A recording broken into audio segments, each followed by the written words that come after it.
धाकड़ खबर, बेखौफज़ुमा, बेबाक अंदाज। धाकड़ खबर में आपका स्वागत है। मैं आपके साथ हूं अकरम रईस खान। वैसे आजकल हमें ये कहना पड़ रहा है कि धाकड़ समाचार में आपका स्वागत है, क्योंकि आप जानते हैं कि धाकड़ खबर पर आफत है। यूट्यूब ने उसको होल्ड कर दिया है, हम उस पर कोई वीडियो अपलोड नहीं कर सकते हैं। कम्युनिटी पोस्ट डाल रहे हैं जिसके जरिए आपको बता रहे हैं कि आप लोग धाकड़ समाचार पर ज्यादा से ज्यादा तादाद में आइए और अपने लोगों को भी बताइए। तो वैश्विक हलचल का ताजा बुलेटिन भी आपके सामने यहीं पे रखना पड़ रहा है। तमाम चीजें अब यहीं पे हो रही हैं और आने वाले समय में हो सकता है धाकड़ समाचार पर ही काम करना पड़े। तो यहाँ हम बात करेंगे देश दुनिया ही नहीं, गाजा, फिलिस्तीन, इजराइल, ईरान, लेबनान, सीरिया, रूस और यूक्रेन से जुड़ी तमाम खबरों के। उसके साथ जो कुछ रोचक खबरें हैं उनसे भी आपको रूबरू कराएंगे, क्योंकि इन तमाम मुद्दों पर बात करने के लिए हमारे साथ जुड़ने जा रहे हैं कृष्ण कांजिया निकेके जी, जो भारतीय वायुसेना के रिटायर्ड ऑफिसर हैं और जियो पॉलिटिक्स पर वाकई में अपनी पैनी और गहरी नजर रखते हैं। बहुत शुक्रिया सर वक्त देने के लिए।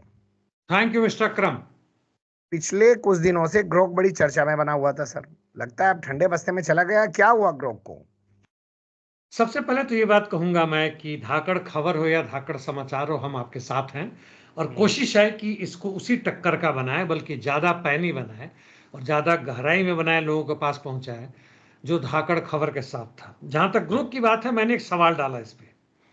हिंदी में उसका यह मतलब है कि क्या आप ओवरलोडेड हो गए हमारे प्रश्नों के द्वारा और हमारे सभी प्रश्नों का जवाब समय पर नहीं दे रहे, कुछ का तो गोल कर दे रहे, नहीं दे रहे, या एल्गोरिदम जो है, आधार जो है, उसको आपने बदल दिया है गवर्नमेंट ऑफ इंडिया के दबाव में। हालांकि इस पर मैंने बाद में पिछली बार आपसे कहा था, मेरे साथी से भी चर्चा हुई थी जो काफ़ी हस्ती रखते हैं अपने आर्टिफिशियल इंटेलिजेंस में, कि एल्गोरिदम को चेंज करना आसान नहीं, केवल भारत के लिए वो नहीं करेंगे, जहां तक एलॉन मस्क की बात है।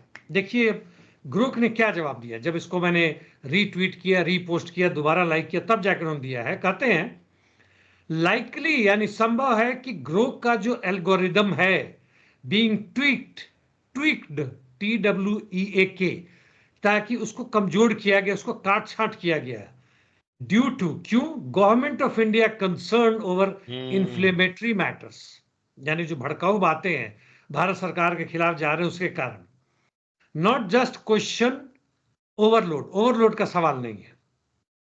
आगे लिखते हैं, report show India's IT ministry is pressing x पर दबाव डाल रहा है, एलोन मस्क पर दबाव डाल रहा है। गवर्नमेंट ऑफ इंडिया का जो IT मिनिस्ट्री है उस पर दबाव डाल रहा है, और ग्रुप का अब्यूजिव जो हम मतलब ग्रुप जो अब्यूजिव रिप्लाई दे रहा है उसे कारण। हालांकि ये बहाना है which talks of criminal action against provocative users, provocative users के अगेंस्ट में क्रिमिनल एक्शन लेंगे, यानी ग्रुप के अगेंस्ट में भी लेंगे। Performance issues exist, performance issue थोड़ा मोड़ा हो सकता है, ये लास्ट लाइन है, बट सेम माइनर, छोटी सी बात है compare to this regulatory pressure. यह जो रेगुलेटरी प्रेशर है, और रेगुलेटरी प्रेशर जहां तक गवर्नमेंट इंडिया की बात है, वह तो पूरे गाली गलौज देने वाले में हमारे सब उनके मंत्री, प्रधानमंत्री उनको फॉलो करते हैं और उसको सब्सक्राइब करते हैं, और पूरी गालियों का कोई मतलब नहीं, दवा करते हैं। ग्रोक को आप इस सवाल में पूछते हैं और जवाब में यदि ग्रोक उस तरह के गाइल देता है, वह कारण नहीं है, बल्कि गवर्नमेंट ऑफ इंडिया के अगेंस्ट जो हम लोग बातें कर रहे हैं उसके कारण ही हो रहा है। जी, आपने एक शब्द भी इस्तेमाल किया कि जो भड़काऊ बातें ग्रोक कर रहा था, भड़काऊ बातें कर रहा था, ये वो इनकी पोल पट्टी खोल रहा था, सच बयान कर रहा था जो ये हजम नहीं कर पाए। पहले भी कई सवालों के जवाब में उसने कहा है कि वह फैक्ट पे आधारित है, उसका अपना दिमाग नहीं, जो भी फैक्ट होता है पूरी दुनिया भर की जहां से भी फैक्ट है, चाहे वो फेसबुक से हो, इंटरनेट पर कहीं हो, आपके बारे में हो, धाकड़ खबर के बारे में हो, उस फैक्ट को लेता है और उसको एक तार्किक रूप से उसका जवाब देता है, ना कि किसी के पक्ष या विपक्ष देता है। इसलिए भड़काऊ नहीं है, और इसी कारण भारत सरकार, या जो भी भारत सरकार ना कहे, जो RSS की सरकार है, अंबानी अदानी की सरकार है, उसकी वह पोल पट्टी खोल देता है बिना यह जाने हुए कि वह क्या कर रहा है, क्योंकि वह सच्चाई पर आधारित काम करता है था कम से कम। जी, चलिए, सच्चाई पर आधारित क्या काम किया जा रहा है इस पर जो है पूरी दुनिया देख ही रही है, कौन सिर्फ जुमले गढ़ रहा है। अगली खबर ले लेते हैं, ममता बनर्जी से जुड़ी हुई। आजकल ब्रिटेन के दौरे पे हैं, लंदन की एक तस्वीर उनकी सामने आई है, पार्क में टहल रही हैं चप्पल पहनकर, साड़ी पहनकर। पार्क में थोड़ी मोटी दौड़ टाइप रही है, यानी वार्म अप कर रही है, वो एक्सरसाइज करने के पहले या जोश लाने के लिए। और सफेद रंग की साड़ी और चप्पल और वो सब जो उनका एक कहें तो सिग्नेचर है, पहचान है। ये जितने भी व्यक्तिवाद को बढ़ावा देते हैं, अपना पहचान लाते हैं, कुछ ना कुछ करते हैं, कोई दाढ़ी बटा के, कोई गाड़ी घटा के, कोई किसी खास तरह के पोशाक पहन के। ट्रम्प का भी अपना है, किस एंगल से फोटो लो, क्या लो, किस बात काम करें। तो वो अभी ममता बनर्जी वही करती है, पहली बार नहीं है, इसके पहले स्पेन में भी गई थी 2 वर्ष पहले, तो वहां भी इस तरह की पार्क में करती थी कि हम वार्म अप कर रहे हैं। इनके साथ इनके जितने अधिकारी वो भी इनके साथ साथ दौड़ रहे हैं अपने अपने सूट बूट में। तो यह एक तमाशा है, और इनके यदि समर्थक या भक्त हैं, उन्हें समझना चाहिए कि भाई उन्हें तमाशा नहीं चाहिए, इससे कुछ नहीं मिलने वाला। व्यक्तिवाद का विरोध करो, उन्हें नौकरी चाहिए, जीवन स्तर को बेहतर करने की कोशिश चाहिए। नहीं है तो आप हमारी नेता नहीं है। जी।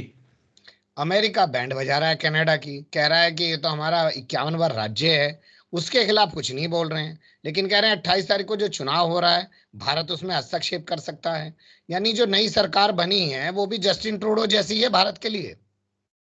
अब ये जो है केवल ये क्या कहते हैं, भारत ही नहीं बल्कि चीन को भी कह रहे हैं कि चीन भी कर रहा है, पाकिस्तान को भी उसमें लपेट लिया। पता नहीं पाकिस्तान क्या करेगा, रूस को तो लपेटा ही है, आर्टिफिशियल इंटेलिजेंस का इस्तेमाल कर रहा है। तो सबसे पहले इन्हें बताना चाहिए कि भाई मान लीजिए कि हम अमेरिका में हस्तक्षेप कर रहे थे, रूस कर रहा था या चीन कर रहा था, तो वह बाइडेन के पक्ष या विपक्ष में या ट्रम्प के पक्ष विपक्ष में, यहाँ किसके पक्ष विपक्ष में कर रहे हैं? दोनों तो एक ही हो। जो पहले वाला प्रधानमंत्री था वह भी भारत के अगेंस्ट बोल रहा था, नया वाला भी भारत के अगेंस्ट बोल रहा है। जो नई सत्ता आएगी वो और ज्यादातर उठा के बोल रही है वहां के जो दक्षिण पंथी है, क्योंकि उसे दिखाना है कि वो कनाडा से बहुत प्यार करता है और इसलिए वो भारत का विरोध करता है या चीन का विरोध करता है। चीन का विरोध तो एक समझ में आता है कि चीन ने वहां पे 15% या 20% जो भी हो वो टैरिफ उसने चेप दिया हुआ है। लेकिन अमेरिका का नाम अभी नहीं ले रहा है, क्योंकि वह चाह रहा है कि संभवतः अमेरिका कुछ ना कुछ उसको छूट दे देगा, कुछ माफी कर देगा।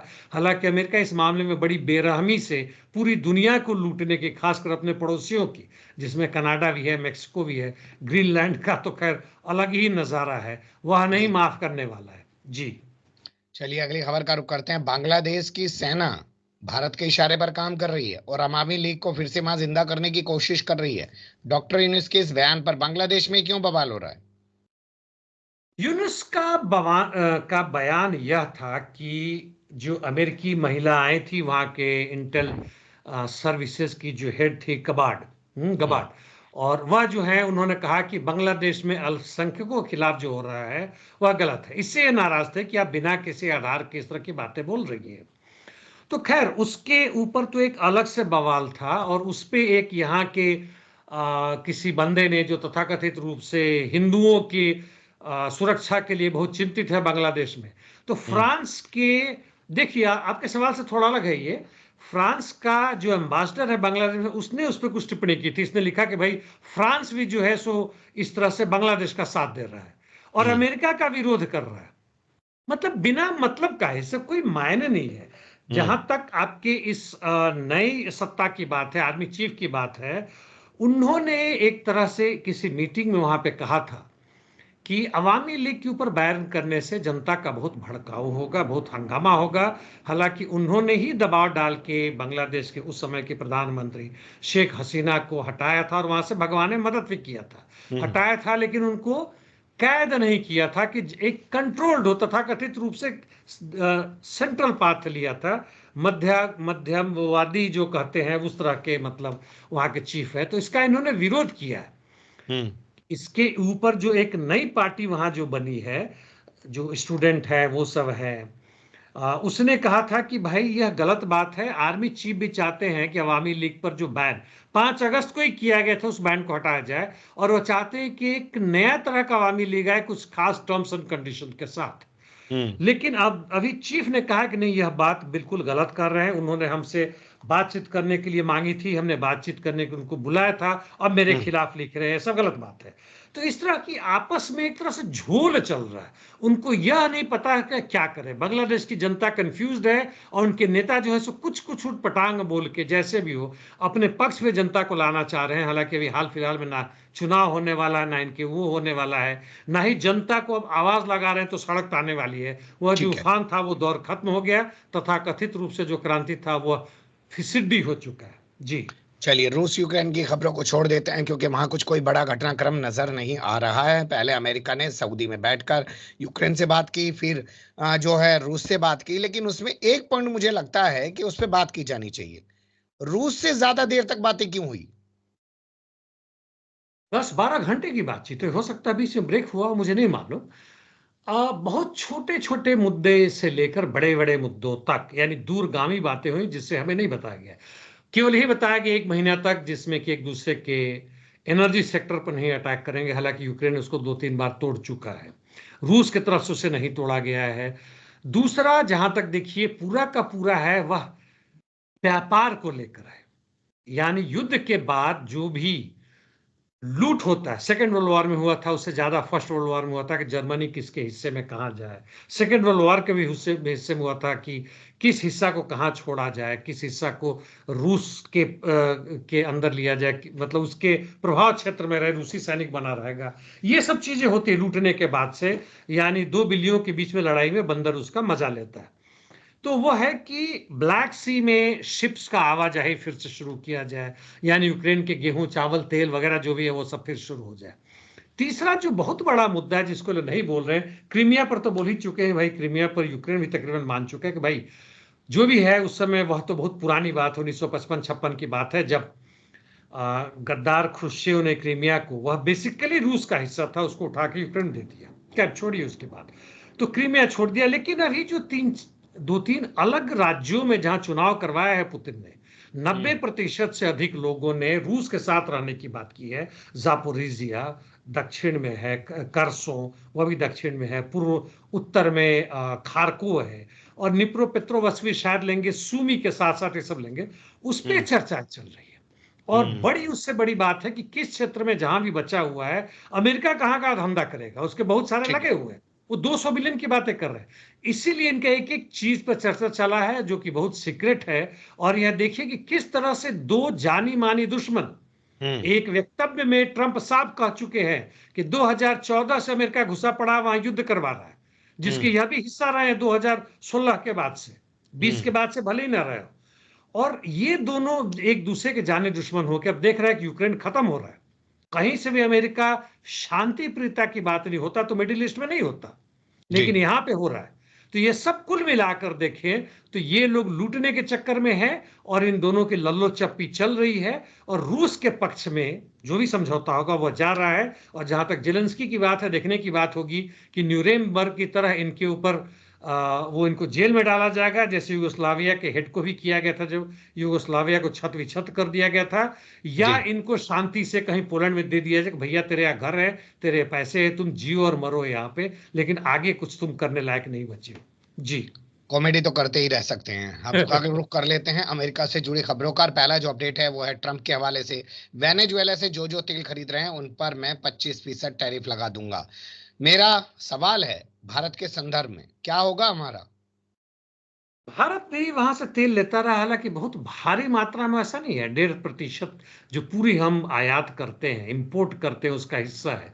लेकिन है क्या कि हमें डाइवर्सिफाई करना चाहिए। मान लीजिए एक जगह से बंद होता है, ईरान से बंद होता है, रूस से बंद होता है, दाम बढ़ता है, उस हालत में दूर होने के बावजूद भी इस देश के लिए हम स्ट्रेटेजिकली देखें तो वेनेजुएला से संबंध रखना हमारे लिए बहुत अच्छा है, क्योंकि दक्षिणी अमेरिका से हमारा बहुत ज्यादा संबंध नहीं है। कहीं ना कहीं से हम उस विदेश नीति के पक्ष में करते हैं जो अमेरिकी की विदेश नीति है, यानी वो दक्षिण अमेरिका या लैटिन अमेरिका के अधिकांश देशों में इस तरह से देखता है कि उसके अपने घर की बात है, वहां तुम कैसे घुसोगे। तो वहां पे, हालांकि चीन के ऊपर भी, चीन भी वहां से तेल लेता है, तो वेनेजुएला, चिले और दूसरी जगह, यहां तक कि पनामा वगैरह में, वह तो अपने बेल्ट एंड रोड इनिशिएटिव के तहत वहां बहुत सारा पूंजी लगा रहा है। भारत को हम्म। उतना महत्व नहीं है इस हम्म। हिसाब से। और भारत को अपनी एक स्वतंत्र विदेश नीति या दिखाने के लिए, हम एक सॉवरेन कंट्री है, यह निश्चित करना चाहिए कि भाई तुम टैरिफ लगाओ ना लगाओ, तुम बैन लगाओ ना लगाओ। जैसे हम ईरान पर जब बैन लगा था, अभी भी है, जी। तो हम वहां से पीछे हट गए थे। वह हमें नहीं करना चाहिए, हमें अपनी कायरता नहीं दिखाना चाहिए, मजबूती से खड़ा होना चाहिए। जी। चलिए, बिल्कुल सही आप कह रहे हैं कि जहां पे खड़े होने की बात है वहां पे खड़े होके दिखाना चाहिए। ऐसे ही भाषणवीर नहीं बनना चाहिए। रोक के बाद भी वेनेजुएला के लोगों के साथ जो किया गया वो दिखाता है कि ये तो, ऐसा ट्रीटमेंट तो नाजियों के साथ भी नहीं हुआ था। क्यों ऐसा कह रहे हैं जज महोदय? देखिए, जज की तो एक तरह से कहें तो बेइज्जती हुई। ट्रंप ने भी उनको सनकी कह दिया और पता नहीं किस-किस तरह की गालियाँ कर दी। और पूरी तरह से ये वहाँ की जनता जितने रिपब्लिकन के हैं वो दिखा रहे हैं कि जज पगला गया है, ये है, वो है, और ये टेररिस्ट के साथ है, उनकी बेटी का भी संबंध था। लेकिन जो छोटा-सा तथाकथित रूप से वेनेजुएला का एक कहने के लिए क्रिमिनल ग्रुप है जिसकी हमने चर्चा की थी, और उसके मान लीजिए 100 लोग हैं जो कि वेनेजुएला तैयार हो चुका है लेने के लिए। लेकिन इस बीच में जल्दी से 5 लोगों को निकाल के वो भी दूसरे देश के माध्यम से भेजा गया।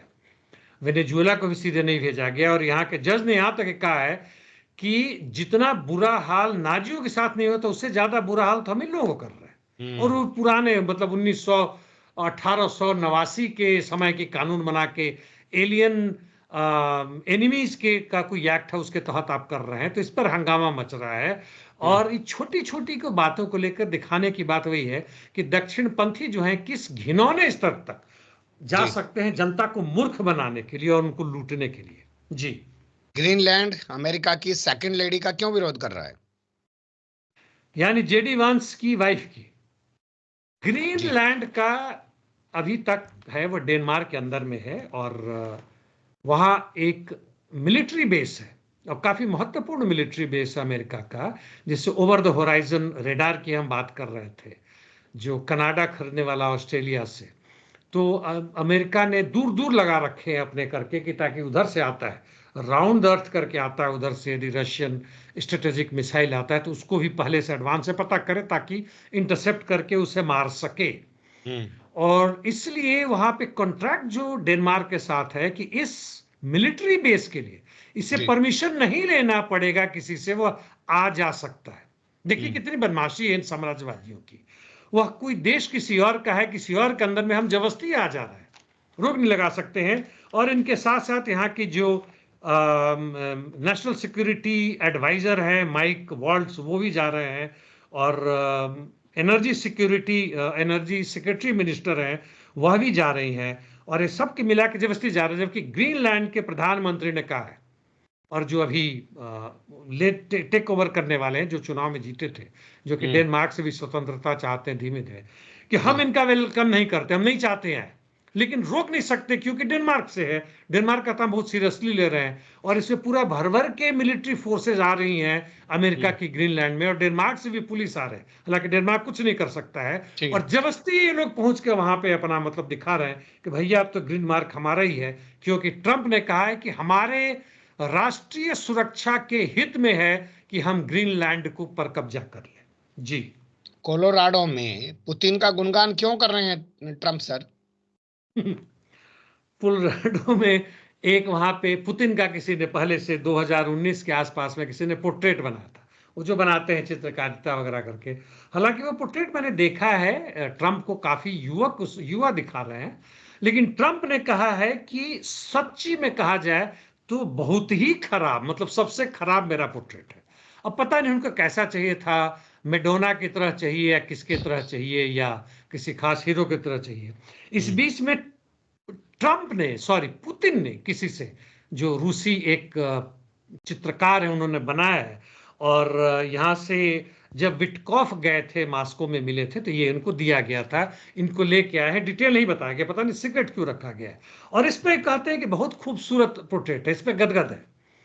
अब देखिए किस तरह की चीजें हो रही है, दो दुश्मन जो से किस तरह से प्रिय बन रहे हैं, और एक दूसरे को किस आधार पर कर रहे हैं। मुख्य आधार है कि यूक्रेन में किस क्षेत्र में अमेरिका की पूंजी लग सकती है, वहां रूस की पूंजी को दरकिनार किया जाए और चीनी पूंजी को ना बढ़ा दिया जाए, ठीक है। यूरोपियन यूनियन को अलग रखा जाए, और इस पोर्ट्रेट के माध्यम से ये सब चीजें हो रही। जी। मुझे तो लगता है कि सब कुछ ऐसे ही मूर्खता में चल रहा है कि जो खबर सामने आई है अमेरिका से वो तो यही कहती है। एक पत्रकार महोदय हैं, उनको बाकायदा यमन पे हमले से पहले सारी जानकारी भेज दी गई, फिर बाद में उनको एक मैसेंजर ग्रुप में शामिल कर लिया गया, और खुल्लम खुल्ला सब बातें वहां पे होती रही कि यमन पे कैसे कैसे हमला होगा। जेडी वैंस ये तक कह रहे थे कि भैया युद्ध मत करो, ये बात तक लीक हो गई है। पत्रकार उस ग्रुप से बाहर हो गया, और वो कह रहा ना इन्हें मेरे आने का पता था ना जाने का पता था, ये चल क्या रहा है वहां पे। ये अभी बड़ा मजेदार है, सिग्नल है, जैसे व्हाट्सएप होता है सिग्नल है, हमारे दोस्तों को पता होगा, वैसे टेलीग्राम बहुतों लोग पता है, सिग्नल का इस्तेमाल कम होता है।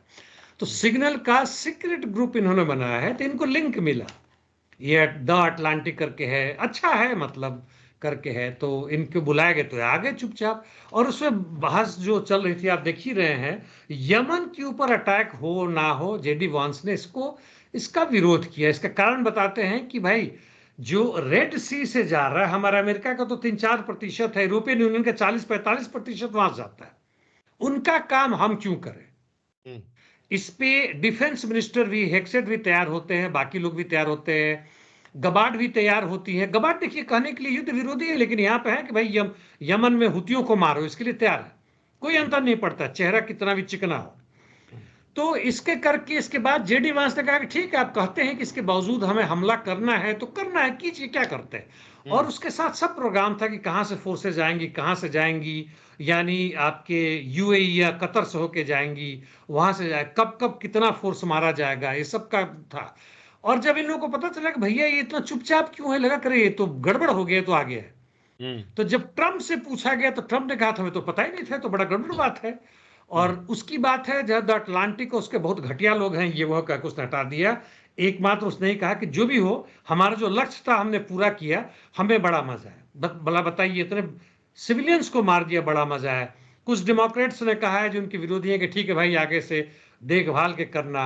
जहां तक रिपब्लिकन से कहते हैं कि बड़ा खतरनाक है, कोई कुछ बोले, कोई कुछ, लेकिन कोई भी यह नहीं कहता है कि भैया तुमने यमन में क्यों जबरदस्ती वहां हम्म, पे बमबारी की। तुम मुख्य रूप से गाजा पट्टी में जो काम कर रहा है इजराइल, जो दक्षिण लेबनान में कर रहा है, जो वेस्ट बैंक में कर रहा है, अभी भी 2 एयर स्ट्राइक उसने सीरिया में किया, इसको तुम क्यों नहीं रोक रहे। इस बिल्कुल। पे कोई आवाज नहीं उठा रहा है। जी। चलिए अब रुक कर लेते हैं गाजा से जुड़ी खबरों का, और पहला जो इसमें अपडेट है हमारे पास वो ये कि जिस फिल्म को ऑस्कर मिला उसके असिस्टेंट डायरेक्टर पर पहले एक भीड़ ने हमला किया, और फिर जो है इजराइल की पुलिस उनको उठा के ले गई, खबर तक नहीं दे रही है कि वो कहाँ पर हैं। हाँ, ये वेस्ट बैंक में घटना हुआ, और काफी नामी पहचाने लोग हैं, सेटलर्स, जो इनसे खौफ खाते हैं, डरते हैं, घृणा करते हैं, क्योंकि सेटलर्स के अगेंस्ट में हैं, और बाहर आने वाले जबरदस्ती इनका जमीन हड़प रहे हैं। तो सेटलर्स ने आक्रमण किया, बुरी तरह घायल हुए, लेकिन फिर भी इतना होश था कि इन्होंने एम्बुलेंस बुलाया, और हम्म, जब एम्बुलेंस आए, चढ़ने लगे, उस समय पुलिस आगे नहीं जाने, इसको गिरफ्तार कर लिया, और अभी हम्म, पता नहीं है। तो खुलेआम गुंडागर्दी है, इसमें तो कुछ है ही नहीं। जी और जहां तक पैलेस्टीनियन अथॉरिटी है, वो किस चीज की अथॉरिटी है कि अपने नागरिकों की सुरक्षा नहीं कर सकती है। और आगे वो ख्वाब देख रहे हैं कि पूरे गाजा पट्टी में, महमूद अब्बास शायद नाम है ना उनके प्रेसिडेंट का, जी और वो ख्वाब देख रहे हैं कि पूरे के पूरे जो एरिया होगा उसके हम प्रेसिडेंट बनेंगे। पिछले कई वर्षों से वहां चुनाव नहीं हुआ, ऐसे प्रेसिडेंट बने पड़े हैं। और पूरी तरह से कहने के लिए यूनाइटेड नेशंस के सिक्योरिटी काउंसिल में भी जाते हैं कि हमारे जी खिलाफ या ना, हमें स्वतंत्रता मिले, लेकिन वो दिखावे का है। मुख्य रूप से बिल्कुल। यह इजराइल और अमेरिका के चमचे हैं, और कुछ नहीं है। जी। बिल्कुल आप सही कह रहे हैं, और ये लाइन ही उनके बारे में सबसे अहम जो है लाइन है। अब बात करते हैं तुर्की की। रजब तैयब अर्दोगान पिछले 20-22 साल से तुर्की की सत्ता पर काबिज हैं। वहां के संविधान के मुताबिक अब वो आगे चुनाव नहीं लड़ सकते हैं, यानी कि राष्ट्रपति नहीं बन सकते हैं।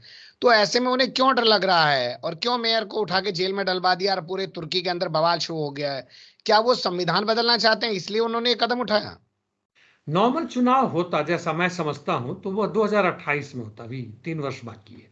हम्म, लेकिन उसके पहले बीच में चुनाव कर दिया जाए, तो यह किसी न किसी तरह से उस संविधान को थोड़ा सा तोड़ मड़ोड़ करके, बिना खास बदलाव के फिर से चुनाव लड़ सकते हैं, क्योंकि हम्म, बीच में ही चुनाव हो गया, इसलिए इनकी अवधि पूरी नहीं हुई थी। और इस चीज को ताड़ गए थे यहाँ के जो मेयर थे, और इनके खिलाफ, जैसा हम जानते हैं, इनकी बातचीत हो चुकी है कि इनको, इनके खिलाफ जो है, सबसे बड़ा काम किया। देखिए, जिस यूनिवर्सिटी से इन्हें वहां की ग्रेजुएशन की डिप्लोमा जो मिला था, डिप्लोमा ग्रेजुएशन जो भी होता है, या सर्टिफिकेट मिला था, जो कि वहां के प्रेसिडेंट बनने के लिए आवश्यक है कि कम से कम इतना पढ़े लिखे होना चाहिए, उसको खारिज कर दिया। हम्म, देखिए यह किस तरह की बदमाशी है, ताकि चुनाव ना लड़ सके। हम्म, दूसरे, इसके बावजूद भी जब वो वहां पे कोर्ट में जा रहे हैं, इलेक्शन कमीशन में जा रहे हैं करने के लिए, ताकि दूसरी तरह से जड़ काट दें, इनके हम्म, खिलाफ यह आरोप लगाया कि भ्रष्ट है, और हम्म। तथाकथित रूप से आतंकी संगठन उसके साथ मिले जुले, हालांकि कोई वो नहीं। तो भाई तुम करो, तुम अपना खोजबीन करो, कोर्ट में जाओ। पत्रकारों को और वकीलों को, 1,000 लोगों को, सामाजिक कार्यकर्ताओं को उठा के जेल में भी डाल दिया। 1100 से अधिक लोगों को डाल दिया। और इसके खिलाफ जो है ये, ताकि अपना केस ना लड़ सके, उठा के जेल में डाल दिया।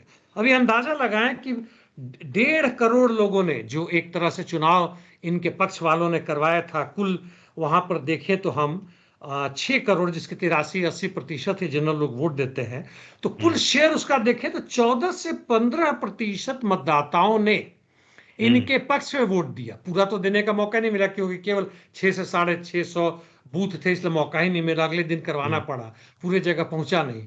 तो पूरे के पूरे वातावरण जो है, हवा जो है, वो एर्दोगन के खिलाफ है। उनका सपना ढह रहा है, इसलिए पूरी तरह से कोशिश कर रहे हैं, पुलिस लाके, फौज लाके, हर तरह से कि तोड़ा जाए, और अपनी मंसूबा जो है कि फिर से राष्ट्रपति बने रहे तब तक, जान जाए पर गद्दी ना जाए, एक दमड़ी ना छोड़े पैसे का। यह जितने भी हैं अधेड़ या बुढ़े किस्म के, पूरी दुनिया भर में ऐसे नेता देखेंगे तो मानसिक रूप से बीमार है, लालची है, यह अपराधी है और भ्रष्ट है, और कुछ नहीं है जी।